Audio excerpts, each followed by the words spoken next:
আসসালামু আলাইকুম। ক্ষমতাচ্যুত প্রধানমন্ত্রী শেখ হাসিনা ৫ আগস্ট ভারতে পালিয়ে যাওয়ার পর থেকে আমরা দেখছি সারা দেশে মব জাস্টিস শুরু হয়েছে ভয়ঙ্করভাবে। মানুষ নিজের হাতে আইন তুলে নিচ্ছে।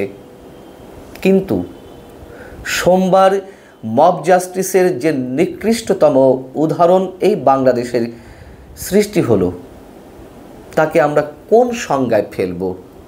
একজন মৃত ব্যক্তির কবরকে জ্বালিয়ে পুড়িয়ে দেওয়া হলো, ভাঙচুর চালানো হলো কবরস্থানে। এটা কোন ধরনের জিঘাংসা, কোন ধরনের প্রতিহিংসা? মাইনুদ্দিন খান বাদল একজন মুক্তিযোদ্ধা, জাসদের নেতা ছিলেন তিনি। অনেকেই বলতে পারেন যে মুক্তিযোদ্ধা হলেই কি তার সব ধরনের অপরাধ শেষ হয়ে যাবে? নিশ্চয়ই না, তার তো বিচার হতে পারে, কিন্তু মৃত ব্যক্তির কি বিচার হবে যদি তিনি কোনো অন্যায় করেই থাকেন? চট্টগ্রামে মাইনুদ্দিন খান বাদলের যেই কবরস্থান ভাঙচুর করা হলো, আমি মাইনুদ্দিন খান সম্পর্কে আগে একটু বলি। তিনি 3 বারের সংসদ সদস্য, 2008, 2014, 2018 সালে সংসদ সদস্য নির্বাচিত হয়েছিলেন।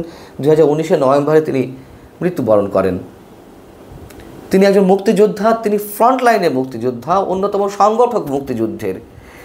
শেখ হাসিনা সরকারের সময়ে তিনি নির্বাচনে অংশগ্রহণ করেছেন, এটাই তো তার একমাত্র অপরাধ। হ্যাঁ, যারা জীবিত আছেন তাদেরকে গণহত্যাকারী হিসেবে, গণতন্ত্র হত্যাকারী হিসেবে, শেখ হাসিনার দোষর হিসেবে, অপরাধী হিসেবে অভিযুক্ত করা যেতেই পারে, কিন্তু যে মানুষটি মারা গেছেন তাকে নিয়ে এই উন্মত্ততায় মেতে ওঠার কী কারণ?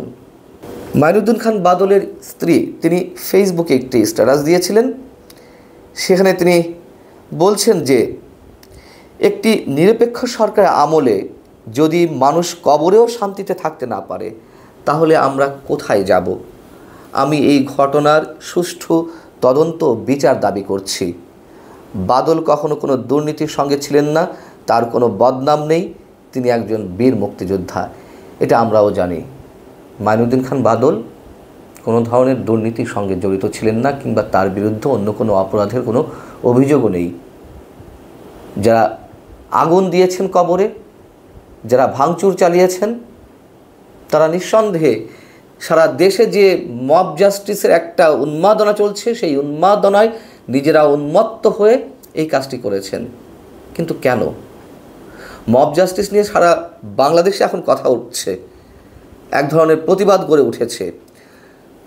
আমাদের প্রধান উপদেষ্টা অধ্যাপক ডক্টর মোহাম্মদ ইউনূস থেকে শুরু করে সরকারের অন্যতম উপদেষ্টা আসিফ নজরুল, আইন উপদেষ্টা এবং ছাত্র সমন্বয়করা, তারাও বারবার বলছে যে কেউ মব জাস্টিস করবেন না, আইন নিজের হাতে তুলে নেবেন না।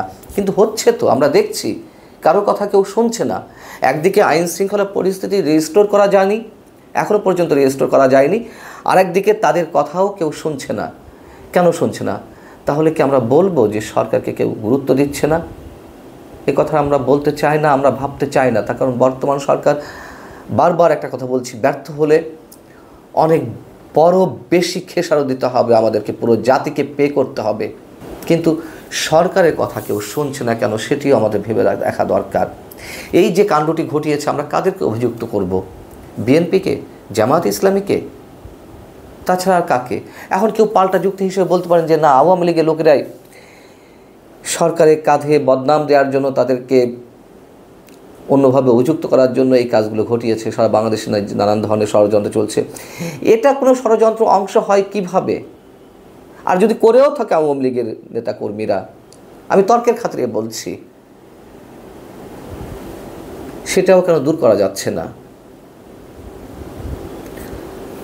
সেলিনা খান তিনি থানায় একটি অভিযোগ করেছেন, মাইনুদ্দিন খান বাদলের স্ত্রী, এবং সংশ্লিষ্ট থানা চট্টগ্রামের বোয়ালখালী থানার ভারপ্রাপ্ত কর্মকর্তা গোলাম সারোয়ার, তিনিও গণমাধ্যমকে জানিয়েছেন, তিনি স্বীকার করেছেন, হ্যাঁ, কিছু দুষ্কৃতকারী কবরে ভাঙচুর এবং আগুন লাগিয়েছে। অভিযোগ শুনে ঘটনাস্থলে গিয়ে তিনি ঘটনার সত্যতা পেয়েছেন এবং বিষয়টির তদন্ত চলছে। আচ্ছা, যারা এই কাজটি ঘটালো তারা কোন ধর্মের? কবরের উপরেও ভাঙচুর চালানো যায়? আমরা যদি ধরে নিই যে বিএনপি অথবা জামায়াত ইসলামের মানুষেরা এই কাণ্ডটি ঘটিয়েছে প্রতিহিংসার জায়গা থেকে, তাদের অধিকাংশ তো আমরা জানি যে ইসলাম ভক্ত। ইসলামের কোন বিধি বিধানে এমন ধরনের কথা বলা আছে? কারা ধর্মকে বিতর্কিত করছে? এর আগে আমরা দেখেছি যাদেরকে আটক করা হয়েছে আদালত প্রাঙ্গণে পচার ডিম ছুঁড়ে মারা হয়েছে, কিল ঘুষি মারা হয়েছে, পুলিশের সামনে বেদম প্রহার করা হয়েছে, জুতা নিক্ষেপ করা হয়েছে। কি প্রয়োজন এগুলো করে আওয়ামী লীগের প্রতি শুধু প্রতিহিংসার বহিঃপ্রকাশ ঘটানো হচ্ছে? উন্মত্ত জিঘাংসা প্রকাশের নামে সারা বাংলাদেশের যে দৃষ্টান্ত স্থাপিত হচ্ছে তার দায় দায়িত্ব অবশ্যই বর্তমান সরকারকে নিতে হবে। আমরা যতই সরকারকে সহযোগিতার কথা বলি না কেন, সহযোগিতা করতে চাই না কেন, দায় দায়িত্ব তো তাদের উপরে বর্তাবে। এই ধরনের জিঘাংসা আমাদের জন্য কোন পরিণতি বয়ে নিয়ে আসবে একটু ভেবে দেখা দরকার।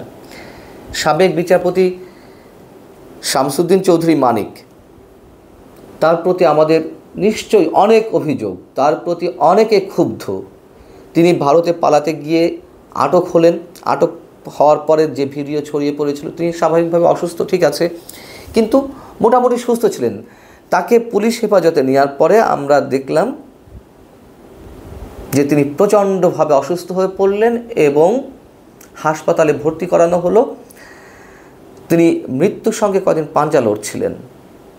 তার বিশেষ অঙ্গে যেভাবে আঘাত করা হয়েছে সেগুলো পশুতুল্য আঘাত, আমরা এটুকু বলতে বাধ্য হচ্ছি। আমরা এই বাংলাদেশ চাইনি, কোনোভাবেই না।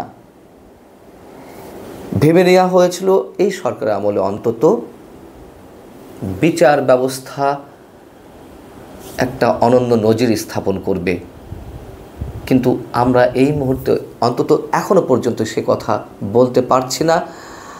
আস্থা রাখতে চাই, কিন্তু তার কোনো প্রমাণ এখনো পর্যন্ত স্থাপিত হয়নি। যা কিছু চলছে, যে অবস্থায় চলছে, এগুলো এখনই বন্ধ করা উচিত। যারা আহ্বান জানাচ্ছেন যে না এখনই বন্ধ করুন, আইন নিজে হাতে তুলে নেওয়া যাবে না, যারা এইসব কাজের সঙ্গে সম্পৃক্ত তাদের কাউকে আটক করা হয়েছে।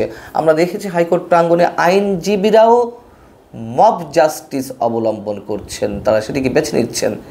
এবং টেলিভিশনের ক্যামেরা থেকে শুরু করে সংশ্লিষ্ট বিভিন্ন স্থানের সিসি ক্যামেরা তো রয়েছে, তাদেরকে চিহ্নিত করা হয়েছে। কেন তাদেরকে আইনের আওতায় নেওয়া হয়নি? ছাড় দেওয়া হচ্ছে কেন? সরকারের দুর্বলতা কোথায়? এগুলো ব্যাখ্যা করলে অনেক কিছু বেরিয়ে আসবে। আপাতত এই পর্যন্ত। আল্লাহ হাফেজ, ভালো থাকুন সবাই।